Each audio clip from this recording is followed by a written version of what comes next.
ठाकुर पूजारे लगी कलशर पानी आम घरे आम जेकोसी पूजाटीए कर कलशटीए बसौं ए कलशरे जो पानी थाए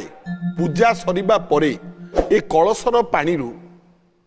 बहुत प्रकार मंगल होता है। कौन कौन मन देकी शुणिबे कलशरे थिबा पानी की जदि आमे आंब पत्र बुड़ेई से पानी की घर सारा छिंचिबा ताहले आम घरर जेतिकी वास्तु दोष थिबो सी दूर होता है। एक दुई तुलसी पत्र बुड़े की कलश पानी रे जदि तुलसी पत्र द्वारा घर सारा पानी छिंचिबा आमे ता द्वारा परिवार लोक